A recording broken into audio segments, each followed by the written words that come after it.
Assalaamu calaykum asxaabta ku xiran xiisadda ku soo dhawaada warbixin ku saabsan waddanka Portugal. Portugal waa dal madax bannaan oo ku taalla jasiiradda Iberian ee koonfur galbeed Yurub, waxayna waqooyi iyo bari xuduud kala wadaagtaa Spain, halka koonfur iyo galbeedna ay ka xigto badweynta Atlantic. Magaca rasmiga ah ee loo yaqaano waa Jamhuuriyadda Portugal. Badka guud ee Portugal waa 92,000 kiiloomitir oo square ah. Portugal waa xubin ka mid ah Qaramada Midoobay iyo Midowga Yurub, waxayna xubin ka mid ah Qaramada Midoobay soo ahayd tan iyo sanadii 1955. Sidoo kale waxay ka mid tahay wadamadii aasaasay gaashaanbuurta NATO iyo ururka iskaashiga dhaqaalaha iyo horumarinta. Xilliga la joogo waxaa Portugal madaxweyne ka ah Marcelo Rebelo de Sousa, halka ra'iisul wasaarahana uu yahay Antonio Costa. Bishii January 2016 ayay ahayd markii Rebelo de Sousa loo doortay madaxweynaha Portugal wareegga koowaad ee codbixinta, waana madaxweynaha labaatanaad oo ay yeelato Portugal.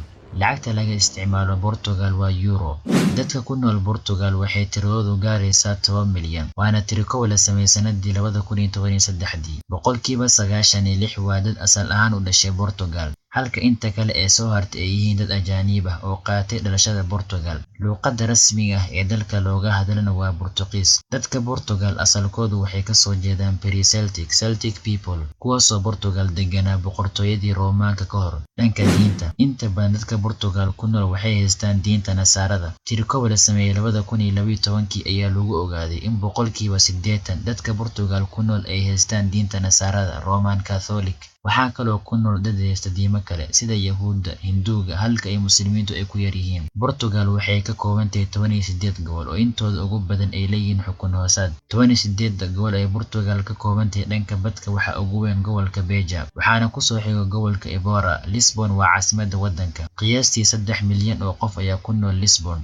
taasoo u dhiganta in boqolkiiba 27 dadka Portugal ku nool ay degan yihiin caasimadda Lisbon. Lisbon waa mid ka mid ah magaalada ugu da'da weyn caalamka iyo midda ugu da'da weyn galbeedka Yurub. Portugal waa waddan warshado leh oo alaabo badan u dhoofisa dibadda. Portugal waxay fadhidaa kaalinta 36aad wadamada uu dhaqaalahoodu fiican yahay. 2013 Portugal waxay fadhidaa kaalinta 56aad dhanka dhaqaalaha, balse sanadahan dambe laga soo bilaabo 2013 dhaqaalaha Portugal waa mid si xawli ah u koraya. Waddanka Portugal oo waddan taariikh dheer leh, waxaa soo maray boqortooyooyin oo ay ka mid tahay boqortooyadii Roomaanka Roman Empire, taasoo Portugal soo weerartay sanadii 219, waxayna Romaaniyiintu Portugal maamulayeen 200 sano. Boqortooyadii Roomaanka kadib, Portugal waxaa sidoo kale soo martay boqortooyadii Suebi, the Kingdom of Suebi, taasoo Portugal soo maamushay bilowga sanadkii 501 ilaa sanadii 711. Boqortooyadii Suebi waxay asalkoodii ahaayeen qabiilo ka soo jeeda Jarmalka. Sanadkii 501 ay weerar ku soo qaadeen jasiiradda Iberian ee Portugal, iyadoo ay weeliyeen xulafadoodii the Sarmatians, halkaas ayna ku aas-aaseen boqortooyadoodii the Kingdom of Suebi. Waxaa sidoo kale Portugal soo maray dowladdii Islaamka ahayd ee Umayyadeed.